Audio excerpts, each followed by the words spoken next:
Buenas noches. Hay un seminario de... Vieron que hay todo un tema con los seminarios de Lacan, ¿no?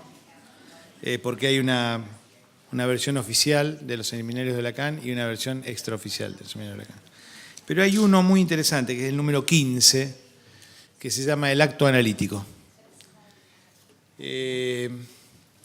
Lacan ahí hace toda una discusión sobre la relación entre inconsciente y verdad, pero el comienzo del seminario, que es lo que a mí me llama mucho la atención y es una reflexión que nos viene bien a la universidad, se plantea la relación entre saber y verdad y dice, como en una especie de ecuación, que cuando saber y verdad están asimilados, estamos en el terreno del fundamentalismo.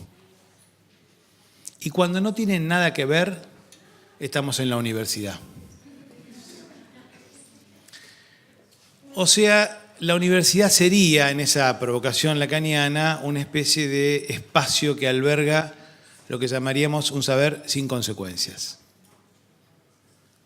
Y es un desafío asumir esa interpelación de ser sospechado de un espacio, de constituir y alimentar un espacio en donde el saber no tiene consecuencias, ¿no?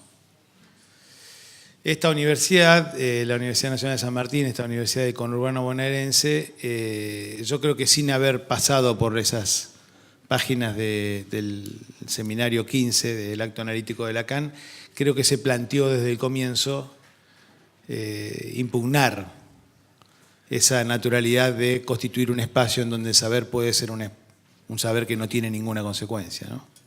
Entonces, una forma de definir esta institución es definirla como una organización y un espacio en donde quienes producen, administran, proveen, intercambian la experiencia del conocimiento, saben que inevitablemente el saber tiene consecuencias.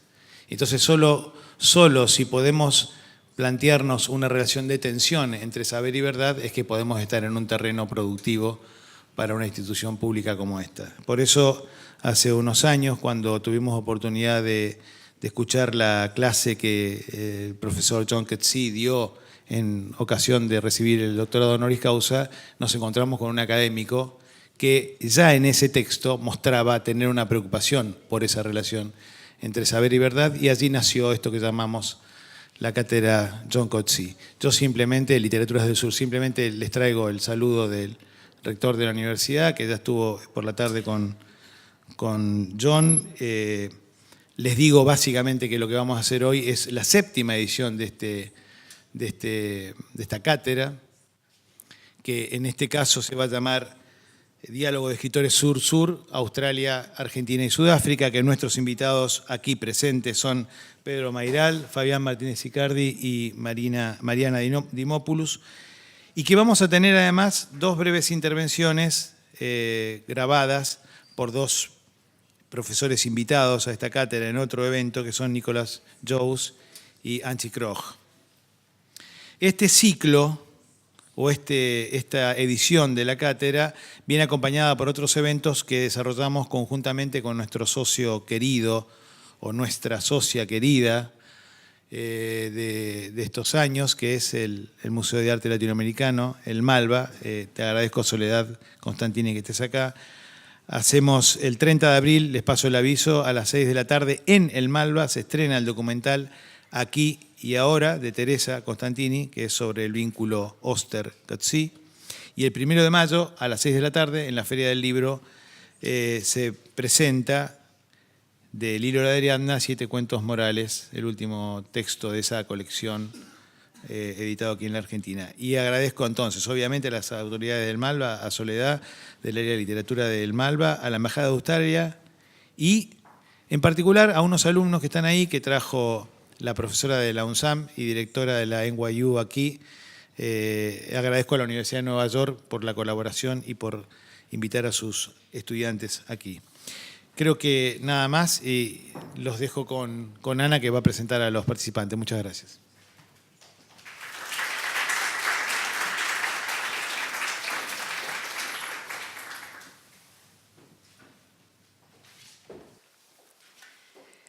Muchísimas gracias, Mario Greco, director Lectura Mundi de esta UNSAM. Mi nombre es Anna Kazumi Sthal, tengo el honor de cumplir el rol de coordinadora académica de la Cátedra Coetzee.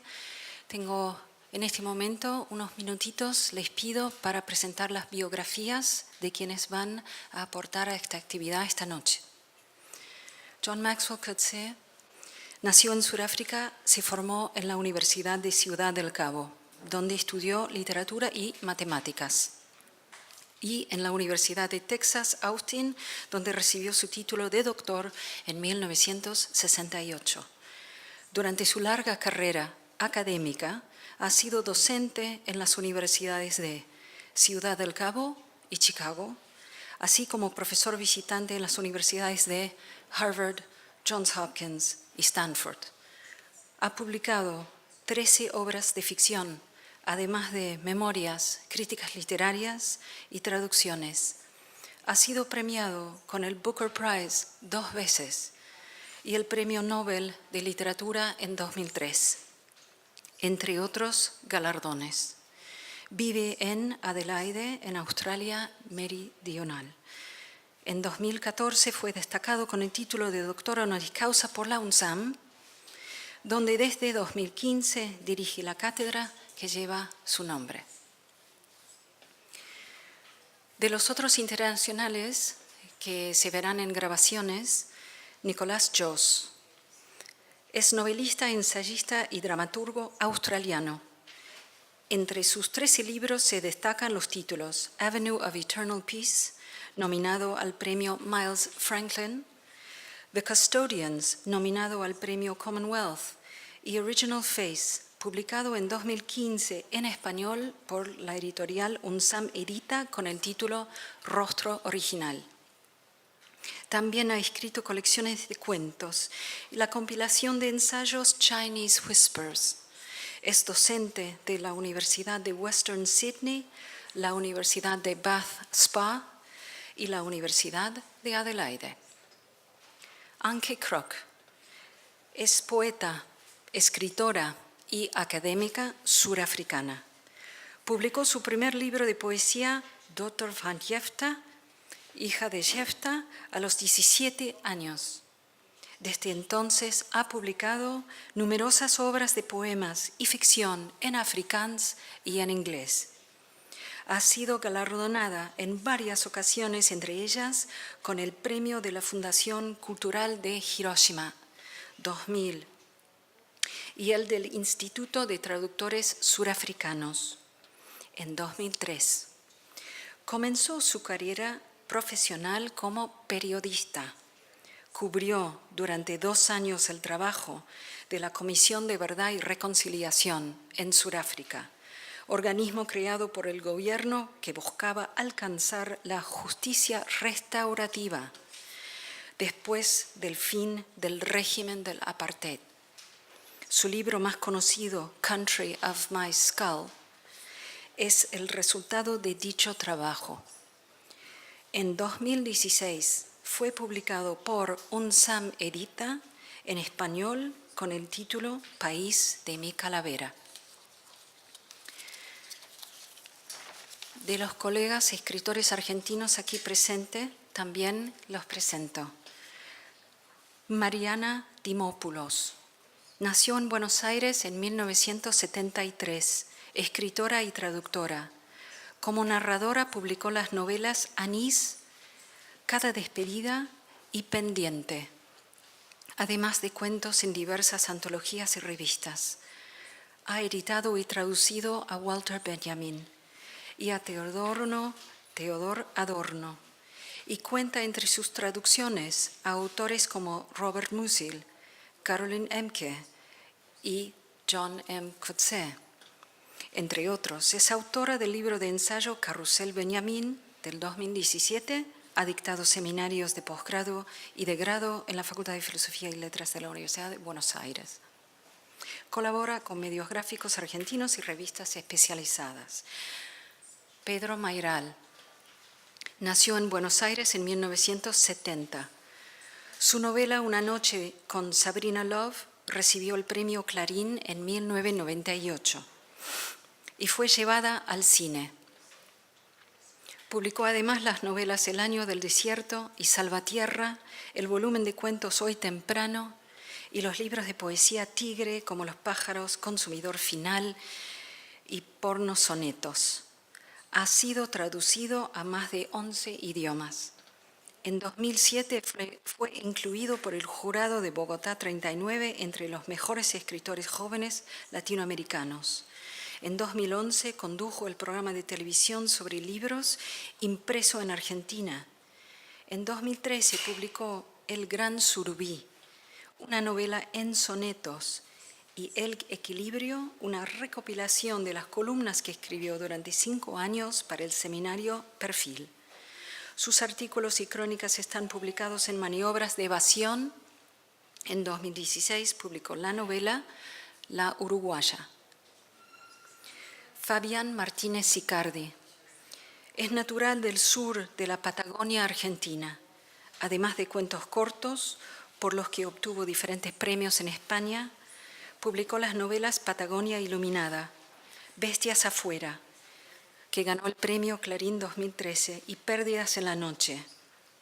En diciembre de 2018, la revista literaria Ziziva, radicada en San Francisco, Estados Unidos, publicará su relato autobiográfico Patagonian Fox. Fabián vivió más de 10 años en Estados Unidos, 4 en Sevilla, España, y actualmente reside en Buenos Aires, donde desempeña tareas de traductor, escritor y periodista cultural. Muchas gracias por su paciencia. Bienvenidos.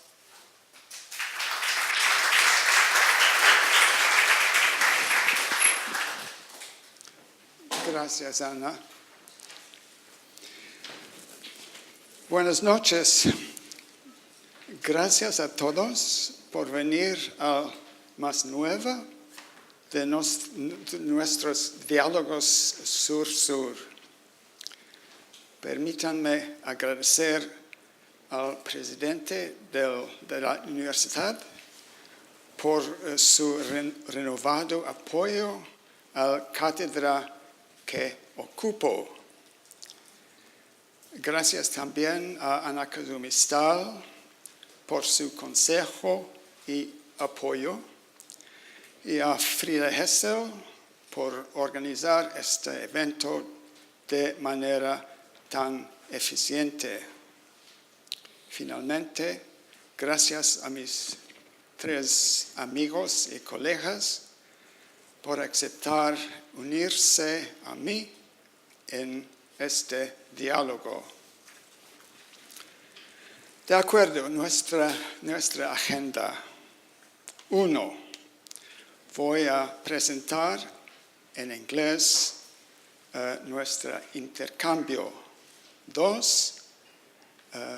Mariana, Pedro y Fabián hablarán brevemente cada uno. 3. Escucharemos a nuestros 2 amigos en el extranjero. Y 4, diálogo abierto.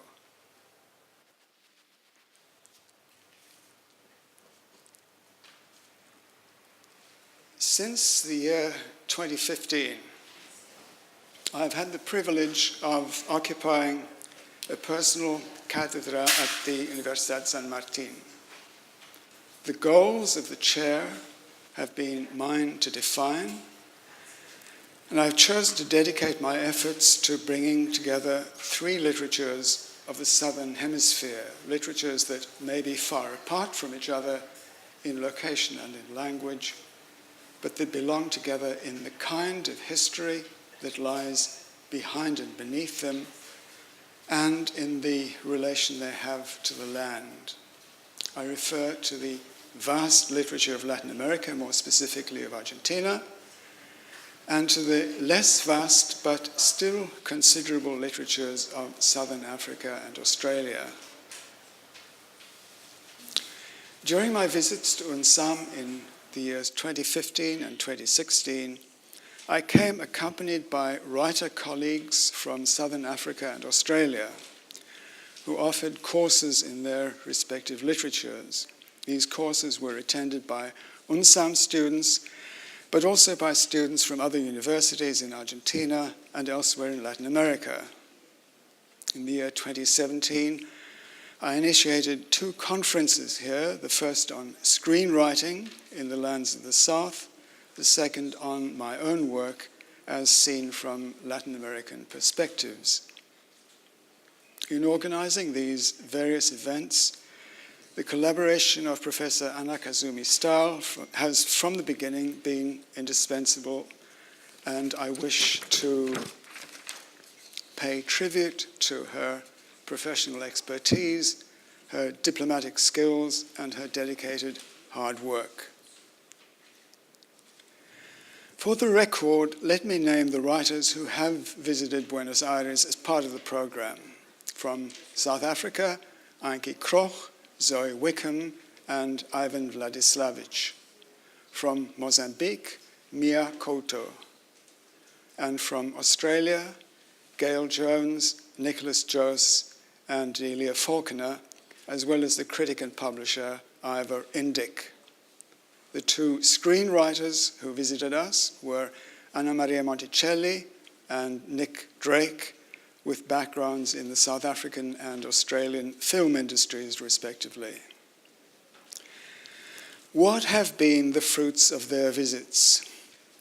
There are many, some intangible, some tangible. Let me list some of the more tangible. UNSAM Edita, the publishing arm of the university, has translated and published 6 works of fictions by the authors I have named, all of them works new to Argentine readers. For their enterprise in this respect, Daniela Vairon and her colleagues must be congratulated.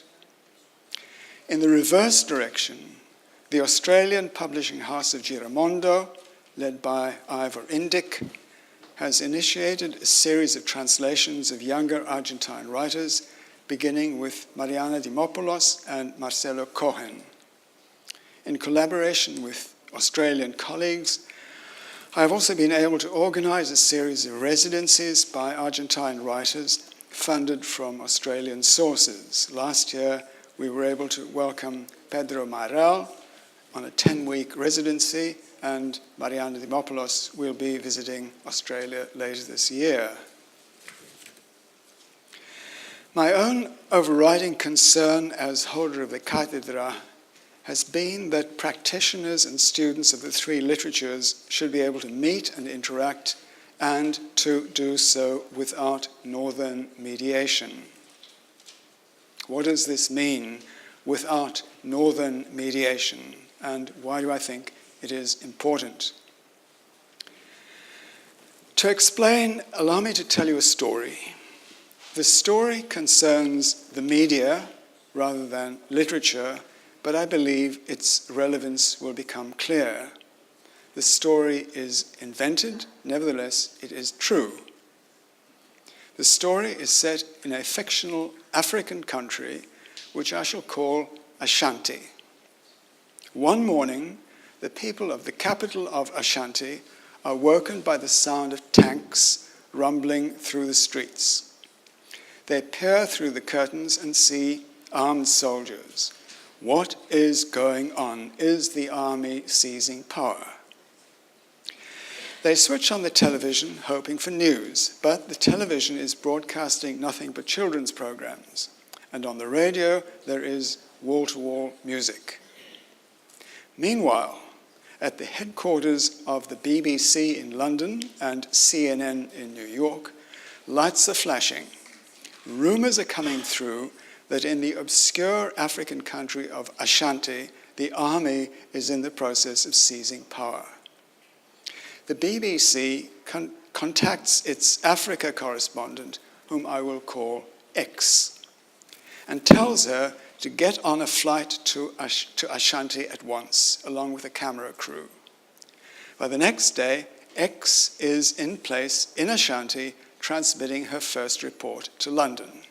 In her report, she explains who the principal actors in the drama are, the president and the chief of the army, What has happened thus far? Key buildings have been seized. The president is incommunicado. And what the outcome is likely to be. From the point of view of the BBC, it is a smooth and efficient operation in news gathering and broadcasting. First question, what qualifies X to be telling the world what is going on in Ashanti? Are there not Ashantian journalists who understand the situation more fully than X, a foreigner, ever could? The response from the BBC comes in two parts. One, X is a familiar figure on our screens. Our viewers are comfortable with her and trust her. Two, local people tend to tell the story in too much detail. What our viewers want is the big picture. For example, how what is going on in Ashanti might fit in with the global war on terrorism. This response deserves to be scrutinized. But before I do so, let me conclude my story, a story which started with the rumble of tanks in the streets. Where can the ordinary citizens of Ashanti go to find out what is going on? There is no point in going to the local media, since the local media are under the control either of the state or of the army. Only the foreign media can be trusted to give unbiased news. Unbiased because the foreign media have no stake in the politics of Ashanti. So, ordinary citizens of Ashanti switch to the BBC or CNN and in due course get to hear X explaining what is going on in their country. That is the end of the story. A story about how people in the South get to hear news about the South. They get it, and this is the point I want to stress, not by hearing it, but by overhearing it. The report delivered by X is not aimed at people in the South, but at X's audience in the North. The subject of her report may be the South, but the transaction of which her report forms one element is between two parties in the North, the news organization and its northern public. The news organization is in the business of gathering, packaging, and selling current affairs stories. To be attractive to the media company's primary viewership, these stories have to be good television. The local politics of Ashanti is not good television. A military coup, on the other hand, has the potential to be good television if it includes strutting generals and, even better, blood on the streets. We who speak to you this evening are not in the news gathering and news reporting business, but in the business of writing and publishing fiction. The field of forces within which we work is not the same as the field of forces in which journalists work. Nevertheless, I believe my little story about Ashanti is relevant to us. How so? There are two features that should concern us. One, whether the North chooses to cover a story from the South is dictated by priorities that have nothing to do with the South and everything to do with what the news institution feels will engage an audience in the North. The same goes for publication. Whether a book from the South is translated and published in the North has nothing to do with the South and everything to do with what the publisher feels will engage a readership in the North. Second feature, whether we are from the North or from the South, we shape stories according to cultural paradigms which are rarely put into words and of which we may even be unconscious. the paradigm of what constitutes an interesting story in the largely urban northern culture to which the BBC and CNN cater is not the same as the paradigm of what constitutes an interesting story in the culture of Ashanti. Similarly, what constitutes an interesting story to readers in the North, the readers to whom northern publishers cater, is not always the same as what constitutes an interesting story to readers in Argentina or Australia. That is why the BBC wants its own correspondent, X, in place in Ashanti, because X can be trusted to operate within the paradigm, whereas the local reporter is likely to give too much irrelevant detail. Of course, it is precisely the irrelevant or unnecessary detail that give the story interest, local interest, to people in Ashanti. But when it comes to stories about the South, the North is not interested in local interest. Argentine literature and Latin American literature in general has the great advantage of not being tightly tied into the publishing industries of Europe and North America.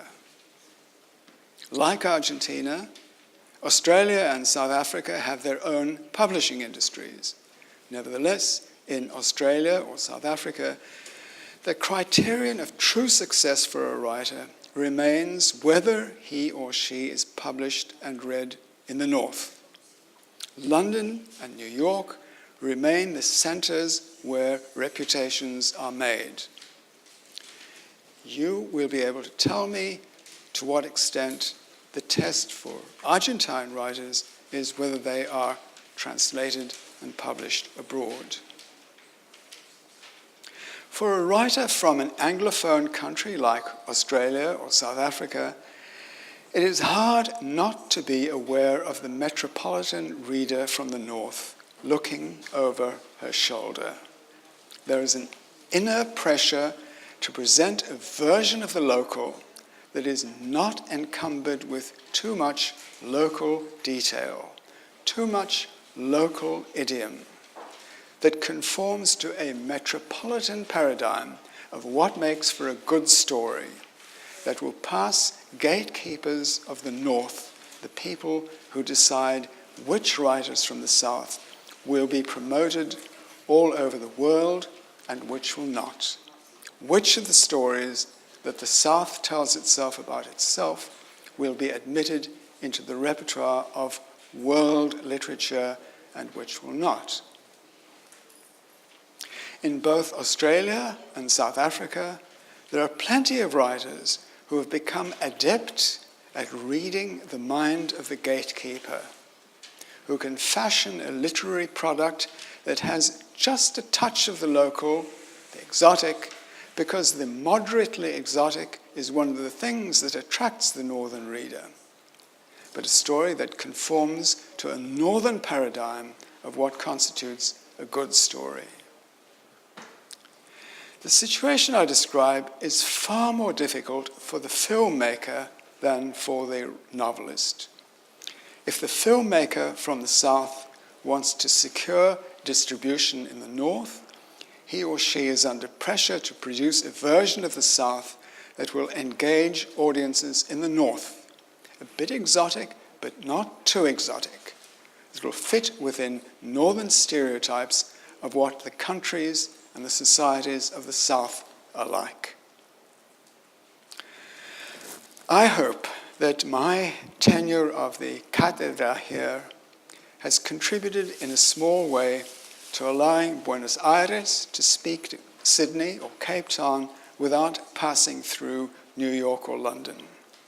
In my view, the Anglophone cultures of the South have a great deal to gain by orienting themselves toward Latin America.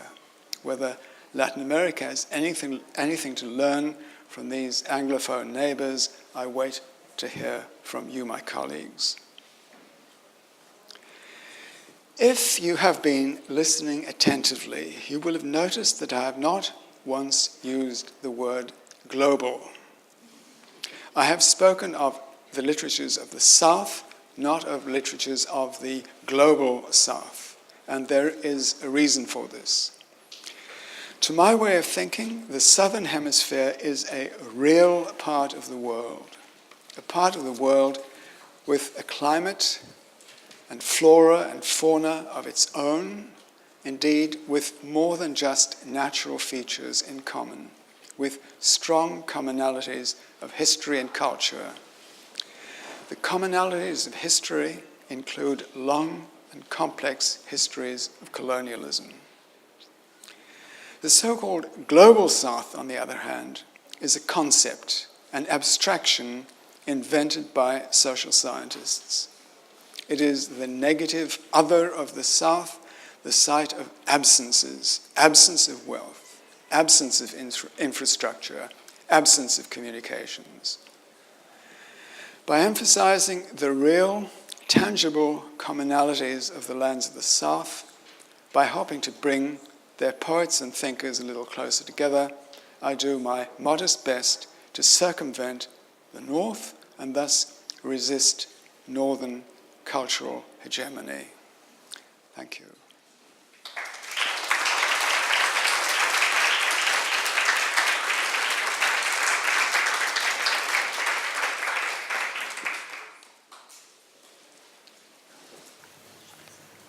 Bueno, buenas tardes. Primero quería agradecer a la UNAM y a la cátedra la invitación de hoy.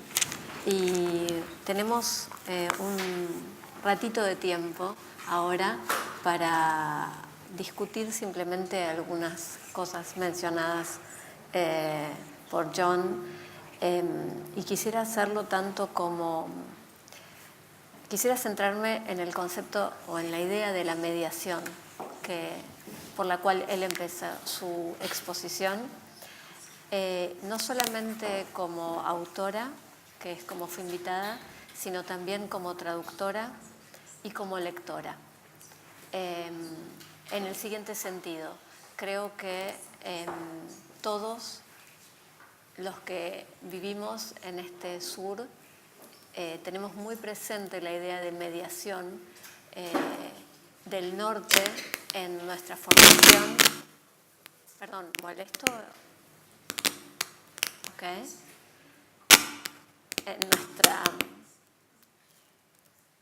Ok. Tenemos todos muy presentes la idea de mediación como lectores, al principio cuando empezamos a leer, porque no solamente leemos en buena parte traducciones, o sobre todo en la no ficción, sino también por el papel que juegan las editoriales y sobre todo España como el lugar donde se define qué leemos, es decir, qué se publica, qué se edita y qué se traduce. En el caso de Argentina, comparado con otros lugares de América Latina, no es, por así decir, tan acuciante o tan grave la situación, es decir, nosotros tenemos una industria editorial que interviene en el mercado en español, interviene todo lo que puede, digamos, y con las mejores de las intenciones, diría yo, pero el dominio de España fue durante mucho tiempo primordial en el mercado del libro en español y es posible que lo siga siendo. Entonces, como lectores, tenemos esta mediación inmediata, no solamente porque, como decía, leemos muchas veces traducciones que no están hechas en nuestro país, sino también porque ese corpus disponible en lengua castellana está elegido por instancias del norte, vamos a decirlo así.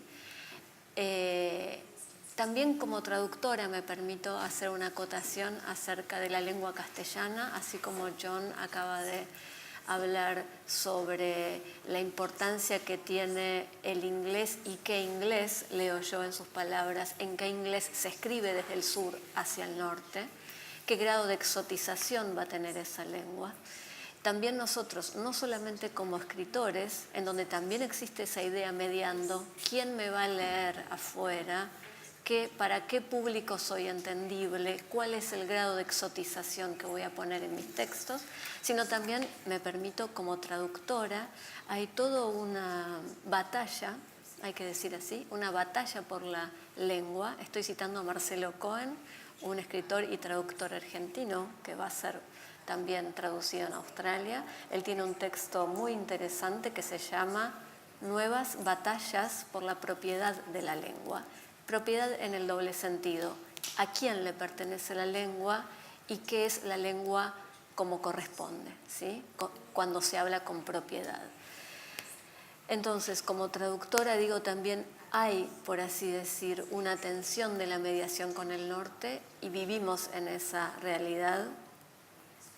Y por último, para no extenderme porque tenemos solamente un ratito de tiempo, como agentes culturales, es decir, tanto como traductores como escritores, cumplimos una función social que es la de participar y la de intervenir en estas mediaciones norte-sur, de las cuales no podemos sustraernos. Es decir, no puedo decir a mí no me importa qué pasa en el mercado del libro, o no puedo decir como lector a mí no me importan cuáles fueron las decisiones que tomaron traductores españoles, que sería la gran mediación del norte en nuestro caso, en el texto que yo estoy leyendo ahora, por ejemplo, en el marco de la universidad, ¿sí? Yo estoy trabajando con un español que es el español que me viene de afuera.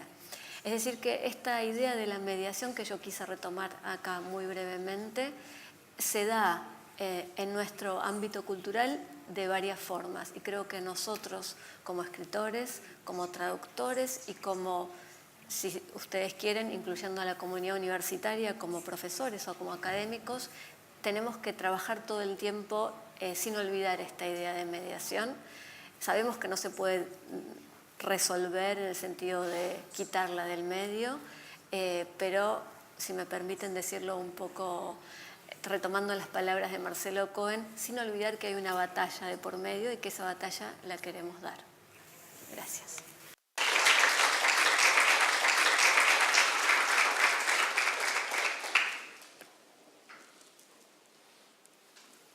Bueno, buenas tardes a todos. Le quiero agradecer primero a la universidad por esta invitación. Le quiero agradecer a John Coetzee por haberme invitado a participar del programa South to South. Estuve el año pasado 2 meses en Australia y fue muy interesante. En relación al tema que nos convoca, quería hablar un poco de mi relación con el hemisferio norte desde un punto de vista de escritor. Cuando en el año 98 se publicó mi primera novela, apareció algún interés de algunas editoriales en Europa de leerla, ¿no? Porque ese es el primer interés, leerla. Me acuerdo que al principio mi novela Una noche con Sabrina Lab fue rechazada en Francia por una editorial porque no tenía ni realismo mágico, ni, creo que lo llamaban realismo o violencia política, ¿no? Y era como si estuvieran esperando, bueno, una especie de Che Guevara que le evitara como Remedios la Bella, una especie de mezcla de guerrilla y realismo mágico.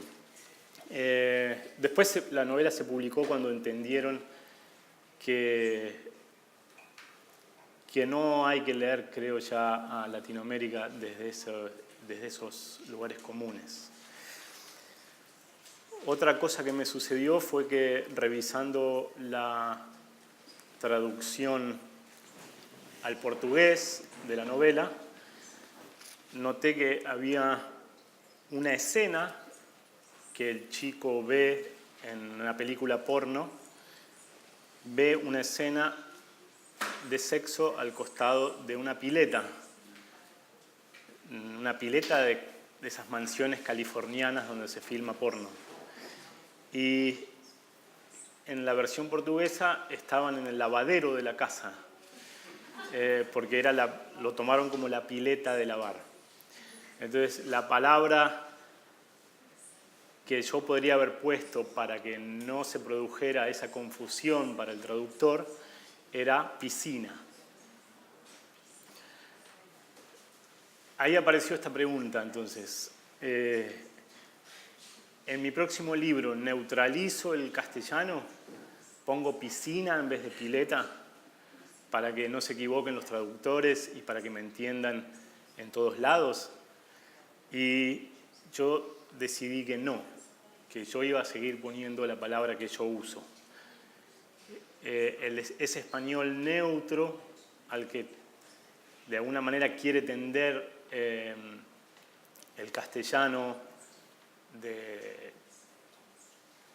con esta mediación del norte, digamos, es un castellano que no se habla en ningún lado, se habla solamente en el estudio de televisión de la CNN Miami.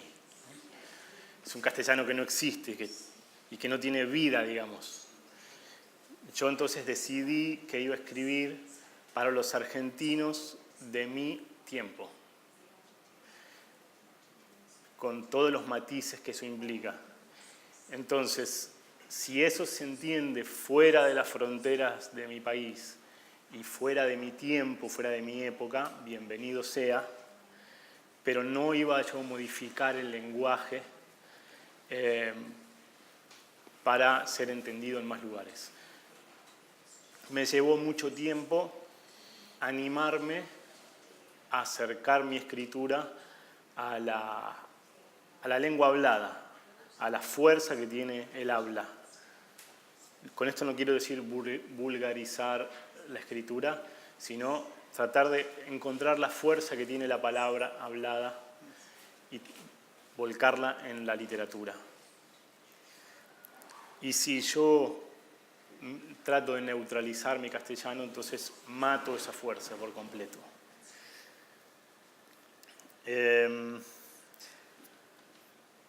Me parece que uno tiene que ya con uno mismo negociar demasiadas cosas entre los hemisferios de la cabeza, por ejemplo, los hemisferios cerebrales, como para negociar además con el otro hemisferio del planeta, ¿no?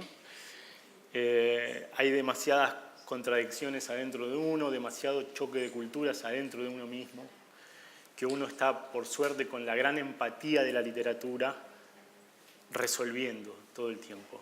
La literatura es una especie de gran máquina de empatía.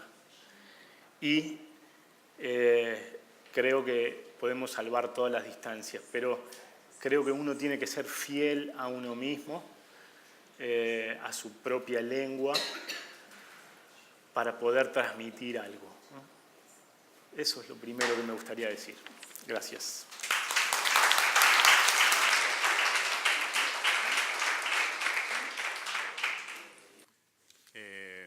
Bueno, buenas tardes. Antes que nada quisiera agradecerles a ustedes por haberse acercado hasta acá esta noche y compartir este evento con nosotros, y a la universidad por invitarme, a John, a Ana.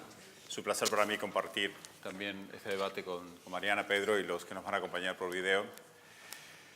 John pregunta qué pueden aprender los escritores latinoamericanos de los países anglófonos del hemisferio sur. Y mi respuesta es que hay muchísimo para aprender, pero yo me atrevería a ir un poco más allá.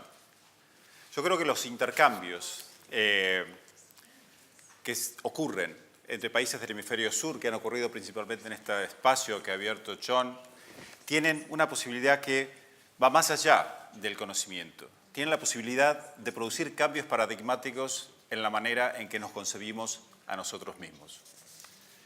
En este espacio, Literaturas del Sur, del que he participado en distintas oportunidades, terminé de comprender lo que tienen en común nuestros países. Y hablo desde cosas como bastante obvias, como que celebramos las Navidades en pantalones cortos, que todos miramos la Cruz del Sur a la noche, hasta la compleja relación que tenemos con nuestros territorios internos, sea el Outback, el Karoo en Sudáfrica, o el desierto o la Patagonia, en el caso de Argentina, que es justamente de donde yo vengo.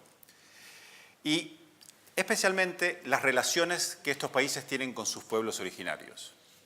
Y aquí me quiero detener porque justamente a través de este intercambio, la relación con los pueblos originarios es lo que ha producido el cambio más importante en mí.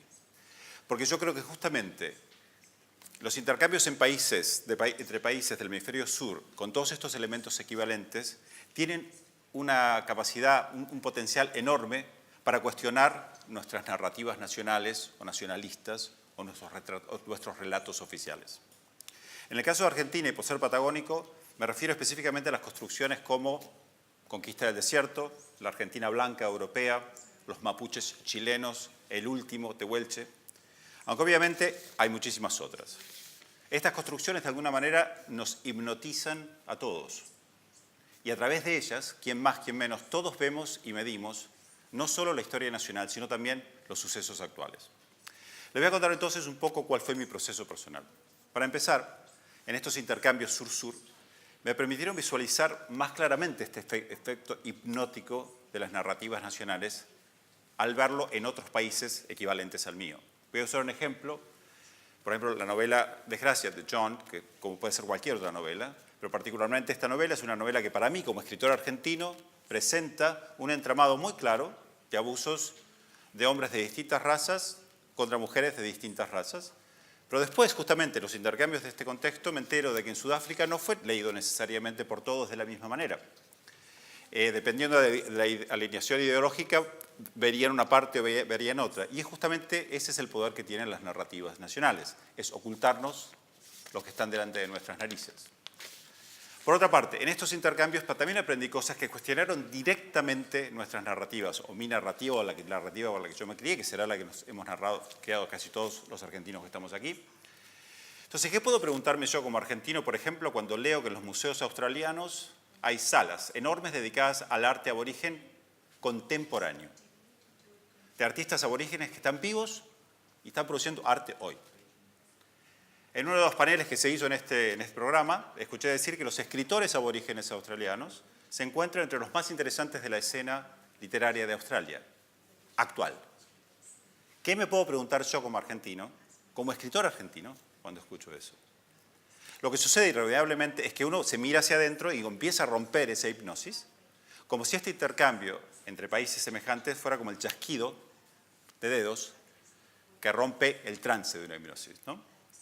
Y para terminar de salir de este trance, obviamente lo que uno tiene que hacer es informarse, enterarse, pero yo lo hace de una manera muy distinta, porque evidentemente nada es lo mismo.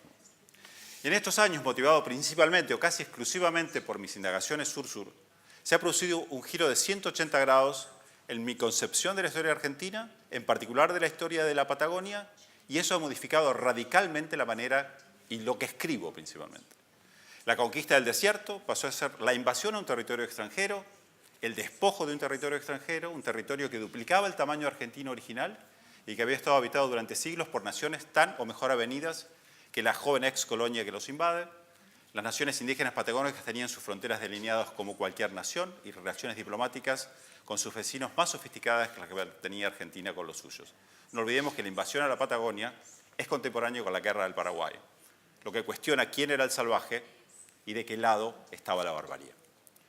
Y eso si hablamos de historia. Ahora hablemos del presente. Después de salir de este trance hipnótico de las narrativas nacionalistas, ¿cómo veo el hecho, por ejemplo, de que la desaparición de Santiago Maldonado, un muchacho blanco que desaparece al estar apoyando la causa mapuche, genere movilizaciones de cientos de miles de personas, mientras que semanas después de la aparición del cuerpo de Santiago Maldonado, un muchacho mapuche de 22 años, Rafael Nahuel, muere por 2 disparos en la espalda, que se comprueba de inmediato que son de la gendarmería, y la convocatoria a Plaza de Mayo junta 200 personas. Me lo pregunto, honestamente, ¿qué dice eso de nosotros, no? Y acá tenemos un número, 200.000, 200. Esa es la matemática que las narrativas nacionales afectan el grado de indignación que genera una muerte u otra. Y esto ha sido para mí el mayor poder de esos intercambios, y por eso quiero agradecerle a John por haberlo abierto y haberme permitido participar, porque me ha modificado básicamente la manera en que me concibo como argentino y la manera en que miro la historia de mi país. Debo reconocer que estaba mucho más cómodo antes, la verdad, ¿no? Porque ahora a veces tengo una rabia que explota de maneras como un poco incontrolable, pero ¿cuál es el papel del escritor si no es ponerle palabras a la rabia. Gracias.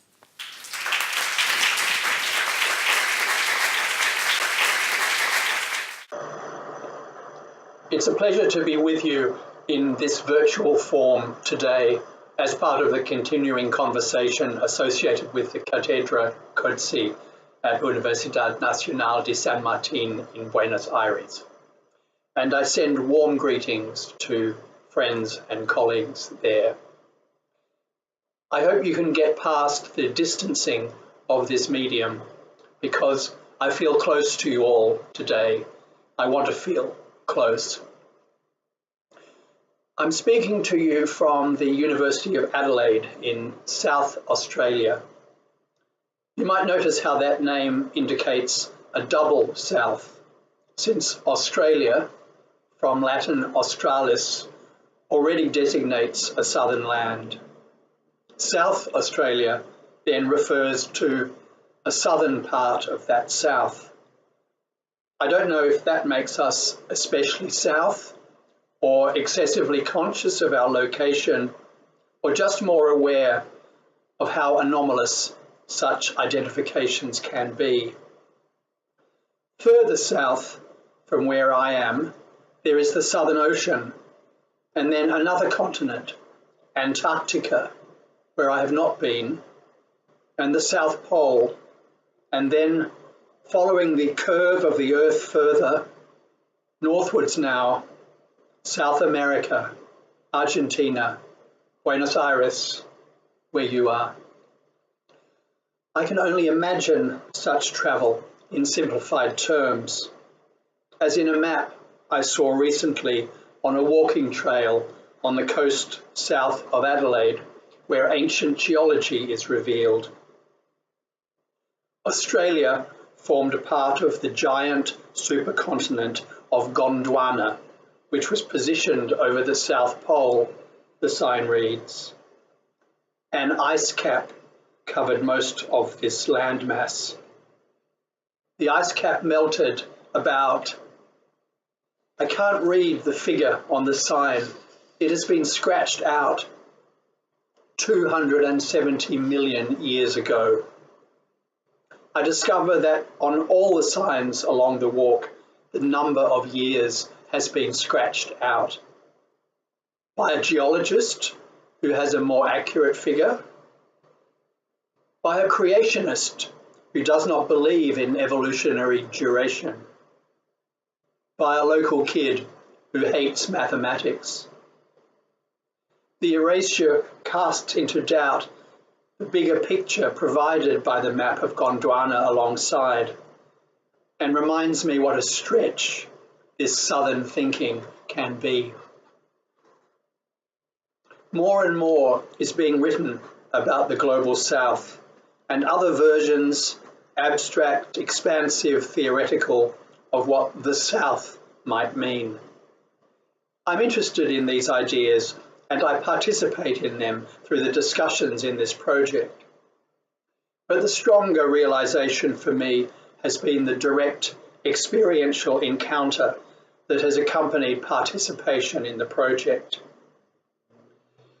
It's not only that I was asked to consider what a South-South connection might be, but that I was invited specifically to travel from Australia to Argentina to talk about Australian literature, including my own writing, in Buenos Aires and Montevideo, in a context that included writers and writing from Southern Africa, and that as part of that process, before and after, I would read the work of Argentinian writers and meet some of them. In other words, the literary encounter and the personal encounter have been inseparable. More than that, I have experienced a peculiar degree of reflexivity as the questions that concern me as a writer in Australia were returned, answered or turned around in the mirror of Argentine literary culture. This is a version of the misrecognition or double recognition that travellers often experience. Arriving in Buenos Aires from Sydney, for example, there is maximum time difference and the jet lag to go with it, but minimal change in the season and the weather.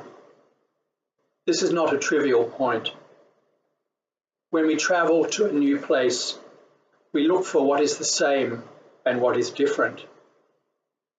It can amount to a hallucination. My overwhelming impression when I arrived in the BA neighbourhood of Palermo, where I was staying for my short visit in 2016, was how unexpectedly similar this fabled place was to certain neighbourhoods of Sydney with which I am very familiar.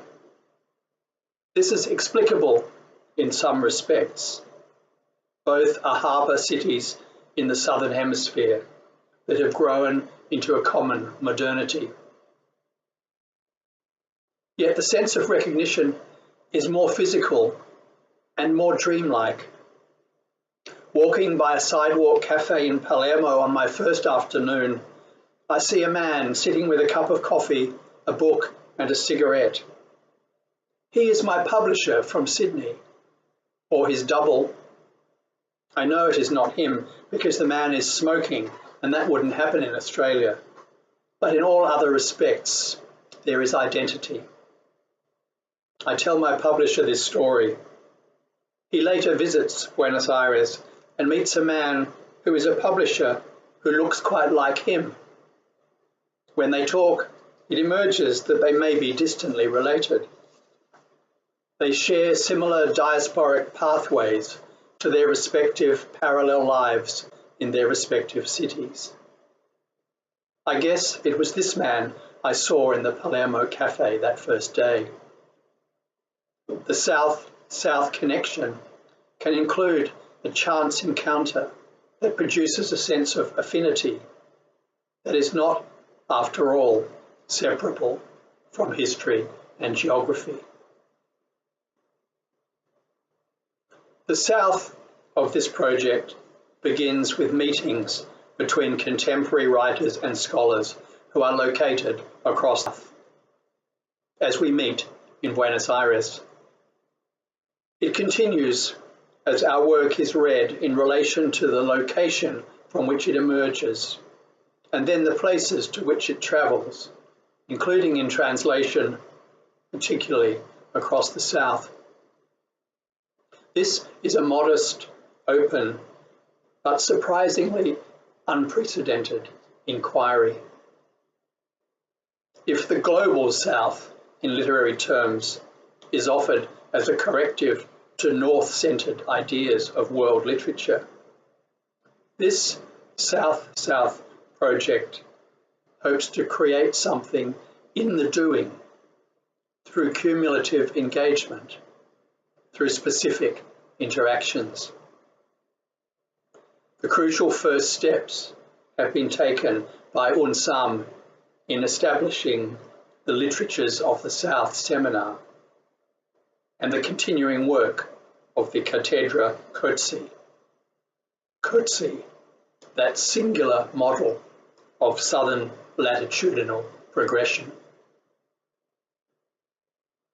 As research partners, Western Sydney University and the University of Adelaide have followed UNSAM with a public conversation on the South and workshops on further South and ideas of the South, all part of a larger project supported by the Australian Research Council called Other Worlds, Forms of World Literature. This concerns Chinese literature too, and builds on a China-Australia literary forum that has been running since 2011. Other Worlds included a workshop last November in Adelaide that considered Antipodean China as an alternative North-South literary space. That may sound strange, but remember that Southeast Asia and the South Pacific, Australia's neighbourhood, are also an extension of China's South. Part of the project links to Buenos Aires and is enabling a series of visits to Australia by Argentinian writers. We were pleased to welcome Pedro Mairal last year and Samantha Schweblin briefly this year, and we look forward to Mariana Dimópulos' visit soon. Such encounters in place and the creative or conceptual work that may result are, we believe, a stimulating, exciting, new form of world literary making. It happens through small things, where there is a resonance. In reading the work of these Argentinian authors, I'm struck, for example, by the movement between urban and rural, where the country becomes the place of final reckoning, uncanny, unresolved. I recognize this feature from Borges's famous story, The South. It's not something I particularly find in contemporary Australian fiction.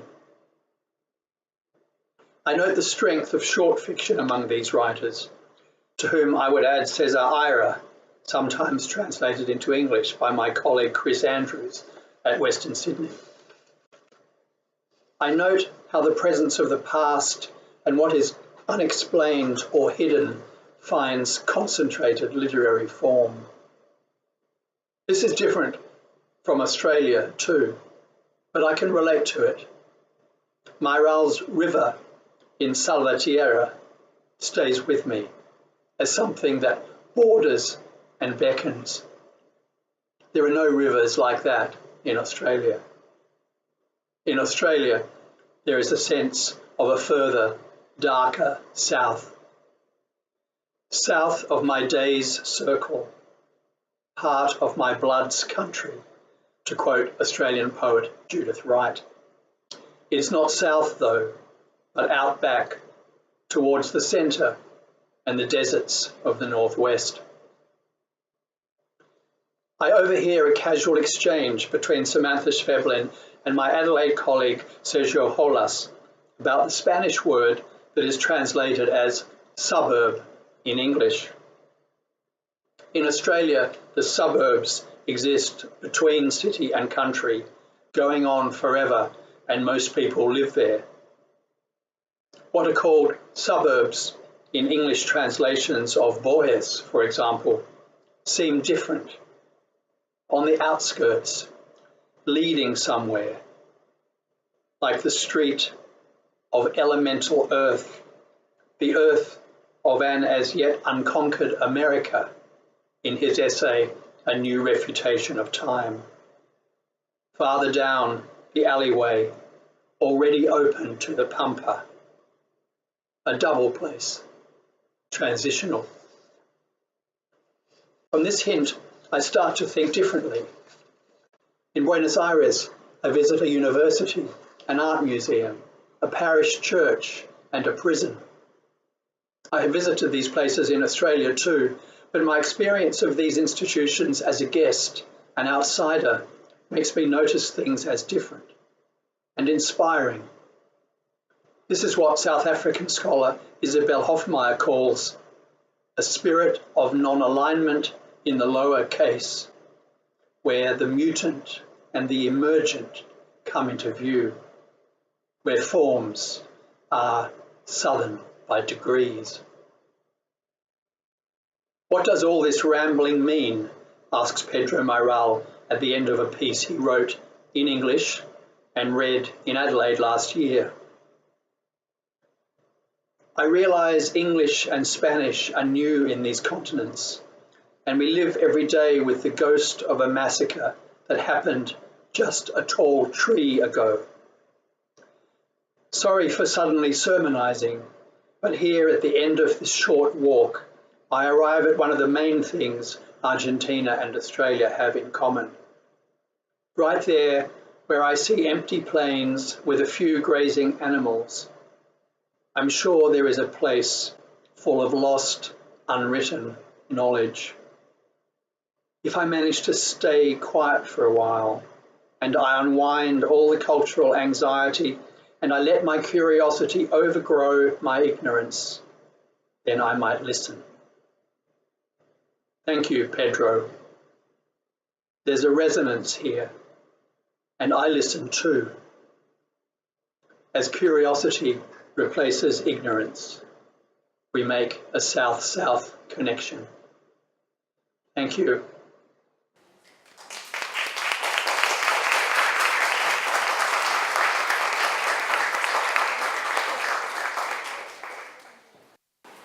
Good morning. It's a crisp April autumn morning, and it's nice to know that you also experience autumn in the south, like us. Everything I'm saying, I want you to keep at the back of your mind the following remarks. That the Gini index, that is, that measures the difference between rich and poor, has placed South Africa amongst the most unequal countries in the world, at the top 10 of unequal countries between rich and poor. 55% of our country lives below the poverty line. That's more than half. 1/4 of South Africa's population live in chronic hunger. Another 1/4 of South Africa's population is unemployed. So we cannot talk about literature and literature exchange in the South without this at the back of our minds. And it's exactly these places, the stories from here, that interests me.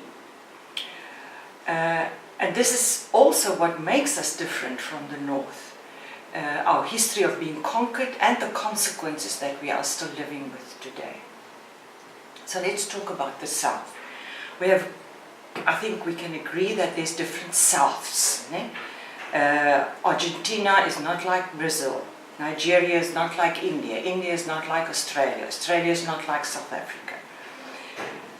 But I want to make another point as well, and that is that within every South, there is also another South. So our own personal South has another South.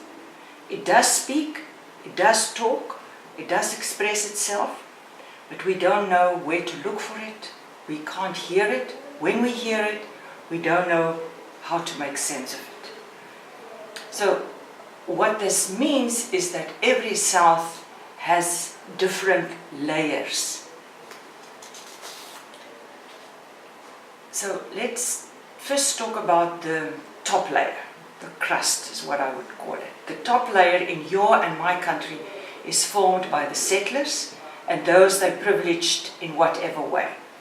It is from this crust that brilliant writers have emerged. The writers and poets who are able to burst to the surface of international literary fame with excellent agents, contracts, translations, and publicity divisions.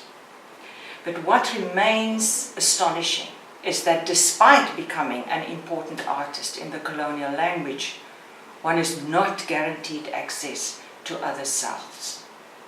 So, for example, South Africa and Zimbabwe, colonized by the British, have nothing in common with Angola and Mozambique, who were colonized by the Portuguese. We don't know one another, we don't read one another, we barely speak to one another, although we form the south of Africa. But let's return to the first layer, because this layer is important. It can help us out of our isolation. The writers and poets from the south who have become part of the powerful literatures are already some kind of bridge. And I wouldn't be talking to you if it wasn't for the Coetzee Cátedra.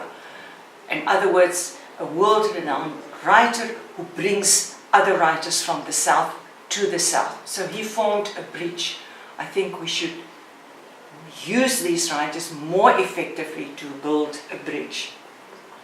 So how do we use them as a bridge? So my first suggestion is that we must compile a list of the 10 most important texts written by the two Souths, and then pair them. Number 1 is this one and that one, number 2 is this one and that one.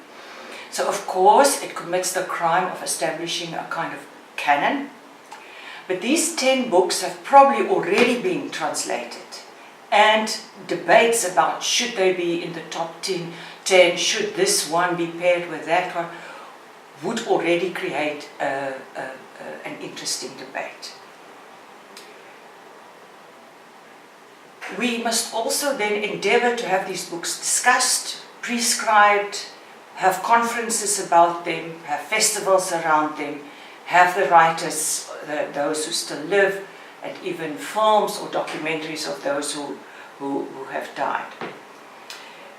So this is the crust, the first layer. Then there is the second layer. It's the second layer in many South literatures that begin to interest me more. It would be the non-fiction books, popular books like thrillers, romances, comic strips, graphic novels, etc.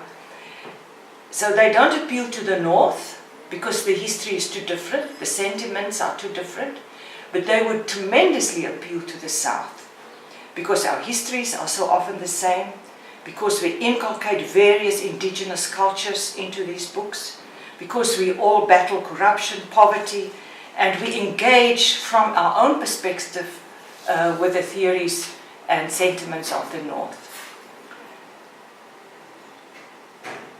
I am specifically thinking of the Truth Commission books that deals with the Truth Commissions that you had in Argentina and that we had in South Africa. None of these books have been translated from South to South because the North is not really interested in Truth Commissions. It has an international court. Okay, let me now go to the third layer. The third layer contains the stories and poetry that reach no publisher at all. The stories of this 25% that lives in chronic hunger, the unemployed, the abused, the indigenous, the stories of women, of indigenous rituals and beliefs, of the mechanisms by which the unemployed survive, techniques with which the poor live off the spoils. For example, here in South Africa we have the zamazamas. They go into old, empty, so-called empty mines, and they mine there, and they have a whole culture and a whole way and a whole route in which they sell gold that they get from these empty mines. Where are these stories? How do they enter literature? The North doesn't have them. They don't have these lives. We have them. And it's in this compartment that I see the most important engagement. There is so much we share here, and that it is ridiculous that this great hearth of stories lives in the cul-de-sacs of a South within a South within a South. So my second suggestion, the first one is to compile a list of 10 texts. The second suggestion is to organize a big South-to-South book fair with several legs in which we use or even abuse this list, this breach of the already famous writers. So the first leg of that book fair is a space to exhibit, buy and sell books of and to one another, especially the big names, but then also popular book, graphic works, life stories, self-published book, children books, teenager books. Secondly, a space where books are performed as plays, or you can watch films, documentaries about writers, interviews with writers, poets reading their work. The third space is where academics lecture and analyze, compare and discuss our literatures, and criticize those 20 texts that have been named. The fourth space is to negotiate translations into and from one another. And I think that is the crucial thing, is the translators work between Spain and you, and not between Argentina and South Africa. The fair must be crawling with translators. This space must also lure agents. You know, how many literary agents does Argentina have? In South Africa, I know of one. She lives in London. And, well, only the books that would interest Europe, the books that gets an international contract. And then lastly, a space where the larger entities supporting endeavors from the South make money available. And I don't know whether one should involve a third South that is richer, but I'm sure that the embassies in both these countries would find ways in which to support a festival like this, a book fair like this, and support import tax so that it doesn't become extremely expensive to import books. What would we gain? We can see how tremendously the literatures of the North and therefore the world have benefited by the writers from the South, Borges, Cortázar, Lugones, Coetzee, Gadamer, etc. But we should also be able not to only enrich their literatures, but to enrich our own literatures. South Africa wants to get to know your second and third layer. I'm curious about your oral poets. What is your version of a praise poet, Imbongi, that we have here? How does your slam poetry works? What does your rappers rap about? People that I've consulted here talk about the comic gods of Argentina. Jose Munoz, Sampaio, Zarate. I'm told their work is excellent, but not available here, while it is actually influencing the whole North comic world. I also want to know what is popular, what does everyone read there? I hear Horse of Fire by Florencia Bonelli, Felipe Pina's Women Who Had to Be. What are these books about? What we now have here in South Africa that's extremely interesting is middle-class black people who come into contact or marry taxi drivers who are still laborers or unemployed, and then the connection between those two middle-class cultures and a really rural culture that is beset with violence for survival. And what do these relationships imply? How do you sound when you write yourself? In other words, you're not writing for the North. You don't package yourself for the North. You have not been trained by the stories of the North. How does these stories sound when you speak to yourself? There's also languages, other languages bubbling under your South and under our South. What do you do with your indigenous languages? What makes a text Argentinian and not necessarily Brazilian or Australian? You have vast areas of poverty. What are the stories from there? How do you write abuse? What new forms of poetry have you developed there? Are there divisions between the spoken word and the written word? How do you reach audiences? What are your themes? What is selling best, non-fiction or fiction? It's all those answers that the North can never give us, but that you, as a South, can give to another South. And maybe we have also some interesting answers for you. So, in conclusion, what's my suggestions? A list of top 10 Argentinian and South African books paired, translated into English and Spanish. A campaign to have these books prescribed and reviewed, and all of that culminating in a big Argentinian and South African book fair where all the layers are present. The big names, the books speaking South to South, specific attention to those parts of the community not present in Northern texts. And out of this, hopefully, will evolve specific publishers, bookshops and agents who will remain focused on South to South endeavors. I thank you.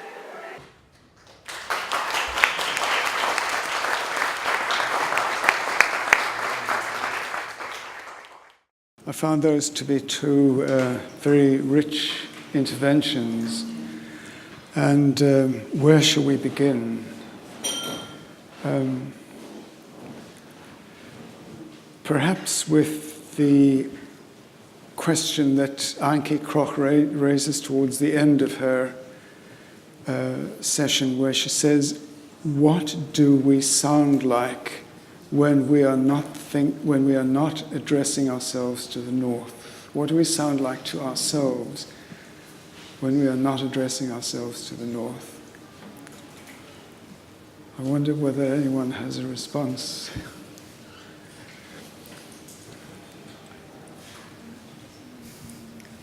Because it does imply that a lot of the time we are, unknown to ourselves, addressing ourselves to someone out there.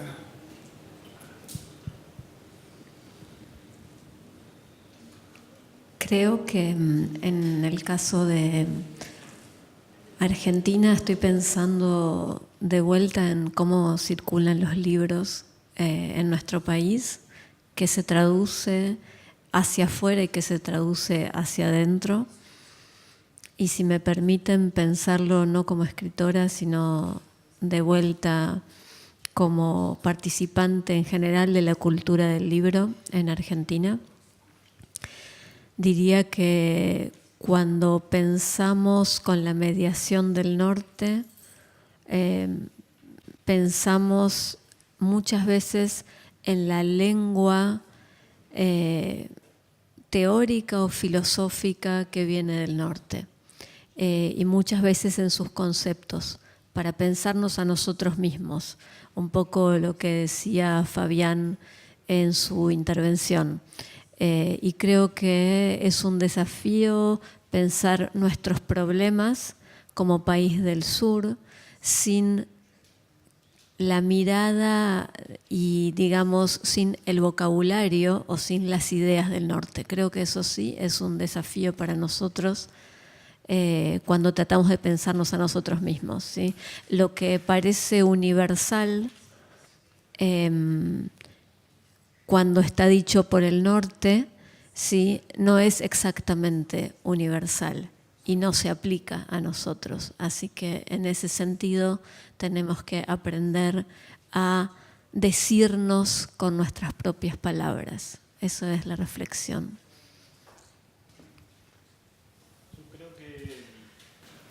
Por suerte, a los argentinos, en gran medida nos liberó Borges de un habla, nos permitió como personalizar una literatura desconectada de la literatura española. Pongo un ejemplo, ¿no? Creo que Borges, cuando usa esa síntesis anglosajona de alguna manera, nos libera en cierta manera de la pompa excesiva de la lengua española. Por ejemplo, Borges, en el comienzo de un cuento que se llama La forma de la espada, dice: le cruzaba la cara una cicatriz rencorosa.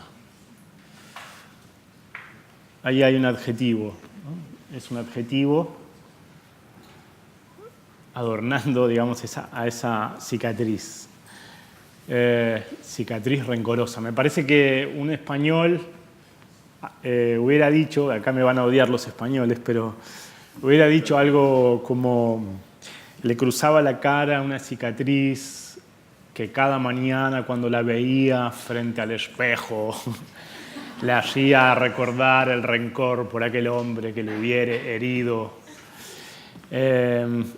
Un largo párrafo para decir algo que Borges está diciendo en una frase y en un adjetivo, ¿no?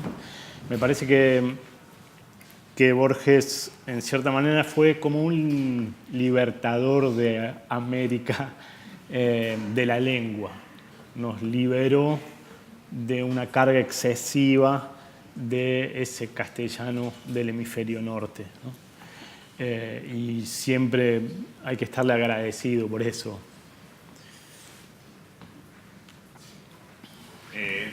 Yo creo que cuando la pregunta es cómo sonaríamos cuando nos hablamos a nosotros mismos sin pensar en el norte, yo creo que hay una parte importantísima que es el tema del lenguaje, pero también es importante sobre qué hablaríamos. Y ahí creo que tiene para mí un juego muy importante lo que se considera exótico, ¿no? Cuando nosotros nos comenzamos a reconocer como exóticos a nosotros mismos y utilizamos ese exotismo en lo que escribimos porque sabemos qué es lo que va a resonar en el hemisferio norte, lo que estamos haciendo, que quizás lo más peligroso de todo, es que nos estamos dejando de lado lo que realmente es importante para nosotros y poniendo, digamos, adelante lo que es exótico. Lo exótico en general para la persona que vive en un lugar es absolutamente irrelevante. Es decir, que yo me encuentre en un bar con 5 amigos varones y me abrace y me dé besos y todo lo demás puede ser exótico para un sueco. Pero para mí no es para nada exótico, es absolutamente irrelevante porque en realidad lo que me interesa es lo que va a pasar después en esa conversación, lo que yo voy a hablar con mis amigos en el bar, no que me haya dado un beso y un abrazo entre hombres, porque eso es absolutamente normal para mí. Pero si yo soy consciente que estoy escribiendo para Suecia o para países donde eso puede ser exótico, yo hago un clic y inmediatamente empiezo a poner lo exótico en un papel importante. Y eso para mí es lo que tenemos que tener más claros, porque más allá de que esté bien o que esté mal, yo creo que al ser consciente de lo exótico y utilizarlo, nos estamos olvidando de lo que es realmente importante para nosotros.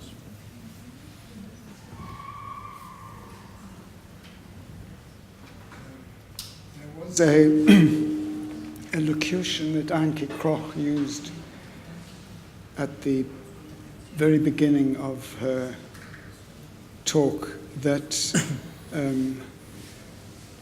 I found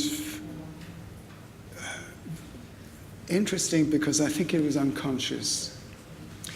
She said, "We both have a history of being conquered." And it made me remember visiting the Anthropological Museum in Mexico City, where there were exhibits which were titled something like "How We Lived Before the Conquistador Came." How we lived before the Conquistador came. I'm not sure that, Antjie Krog is a friend of mine, and I respect her enormously as a writer, but I'm not sure that a white person is entitled to say "before we were conquered."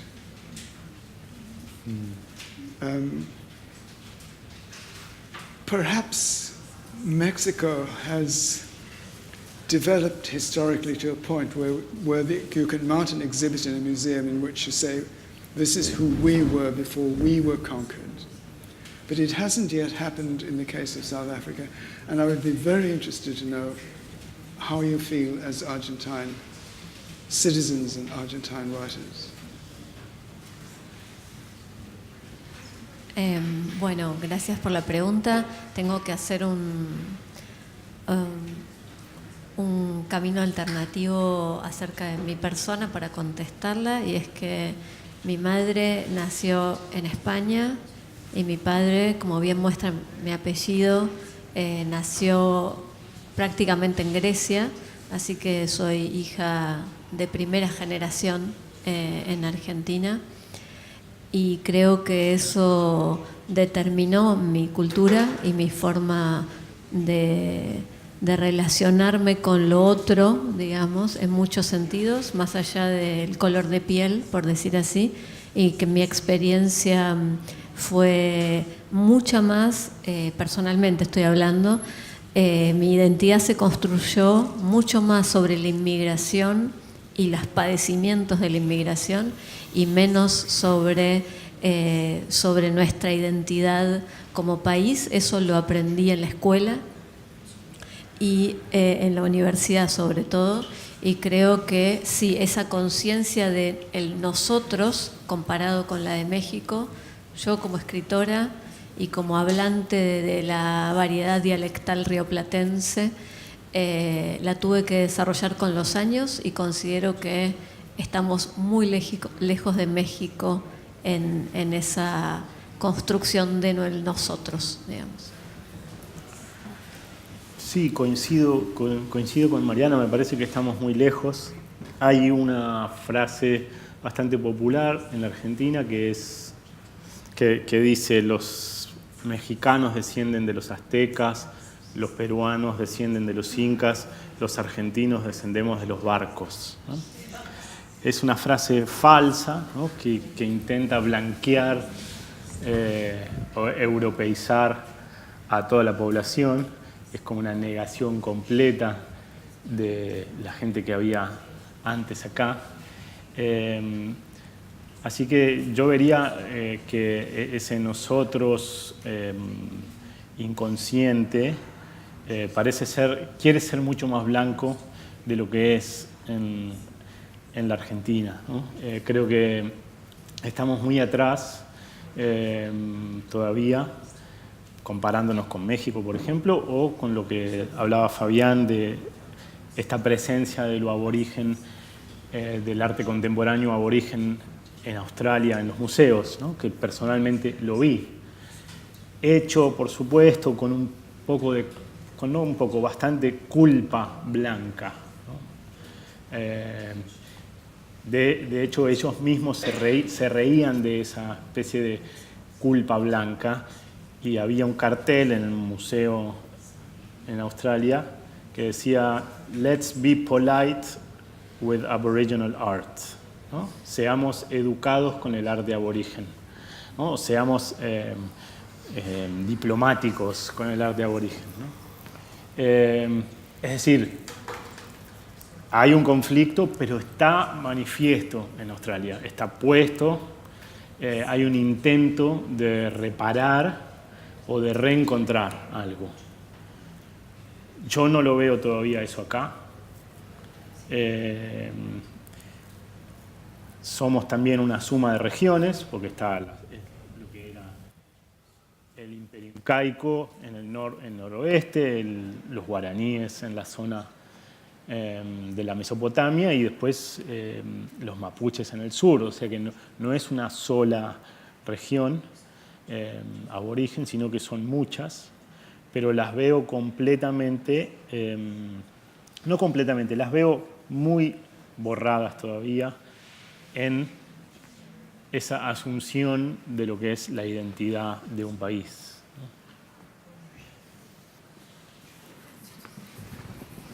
Con respecto a si una persona blanca puede decir que está conquistado o no, yo no estoy de acuerdo de que sea necesariamente que sí o que no. Yo creo que la colonización generó como, digamos, sectores muy diferentes de blancos también, y cada grupo blanco tuvo distintos roles y distintos papeles dentro de la colonización.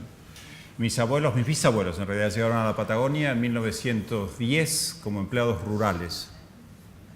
Y esos empleados rurales en la Patagonia compartían habitación con tehuelches, mestizos de tehuelches, mapuches y mestizos de mapuches, que de alguna manera fueron los que desarrollaron la Patagonia, que en términos de propiedad de la tierra pertenecía a un grupo pequeño en esos momentos, después fue cambiando, que venían de distintos países europeos. Entonces había estratos dentro del proceso de colonización donde se tenía mayor o menor acceso a los recursos de ese proceso de colonización. Entonces yo no lo tengo muy claro. Yo creo que a mí personalmente, después de mis abuelos, yo estoy hablando de mis abuelos compraron una estancia pobre en el lago Cardiel, que queda en el centro de la provincia de Santa Cruz, y yo me crié también con empleados rurales, con peones que eran también tehuelches y mapuches y demás, y se produce lo que se veía, todos estábamos trabajando juntos, había un proceso que, digamos, había una diferencia era uno dueño de campo, el otro era el empleado, pero a lo que voy es que yo coincido que es difícil que un blanco pueda decir hemos sido conquistados, pero creo que es bastante más complejo que eso. Yo creo que el proceso de colonización trató a los blancos también de manera distinta y evidentemente a los aborígenes de la peor manera, ¿no? Y entonces yo creo que es importante tener eso en claro, porque también es más fácil de entender que muchos de los blancos, sobre todo los que estuvieron en las escalas más bajas de la fuerza laboral, estuvieron trabajando y estuvieron a la par de los aborígenes y no necesariamente tenían una actitud de colonización para ellos. Digamos, es eso lo que quiero decir.